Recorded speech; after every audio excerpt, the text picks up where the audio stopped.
ঢাকার শাহবাগ এলাকায় পুলিশ ও ইনকিলাব মঞ্চের নেতাকর্মীদের মধ্যে সংঘর্ষের ঘটনা ঘটেছে।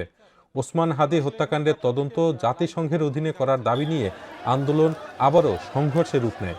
পুলিশ সাউন্ড গ্রেনেড ও লাঠিচার্জ করে বিক্ষোভকারীদের ছত্রভঙ্গ করে দেয়। বাসায় যাব, কিন্তু আমার সাথের জনকেও পাচ্ছি না। আপনাদের এই আন্দোলনের কারণ কি? আপনার কেন এই আন্দোলন? তার বিচার চাই। আমাদের জাবের ভাইকে গুলিবিদ্ধ করা হয়েছে। জুমাবুকে ভোট দিয়ে পালানো হয়েছে। জুমাবু শান্তাবুকে। এ সময় ইন্টারনেটের গতি দ্রুত কমে গেলে লাইভ সম্প্রচার বিঘ্নিত হয়। অন্তর্বর্তী সরকার ইতোমধ্যে হাদি হত্যা তদন্ত জাতিসংঘের মাধ্যমে করতে চিঠি দেওয়া হবে বলে জানিয়েছে।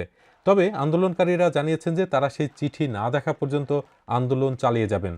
শুক্রবার বিকেলে আন্দোলনকারীরা অন্তর্বর্তী সরকারের প্রধান উপদেষ্টা ডক্টর মোহাম্মদ ইউনূসের বাসভবন অভিমুখে যাত্রা শুরু করলে পুলিশের সঙ্গে সংঘর্ষে বেশ কয়েকজন আহত হয়েছেন। তবে রাত্রে আবারও শাহবাগে জড়ো হতে শুরু করেছেন আন্দোলনকারীরা। এদিকে পুলিশ এক বিবৃতিতে জানিয়েছে যে ইনকিলাব মঞ্চের আন্দোলনকারীদের ছত্রভঙ্গ করার ঘটনায় শাহবাগ এলাকায় কোনো ধরনের আগ্নেয়াস্ত্র বা গুলি ব্যবহার করা হয়নি।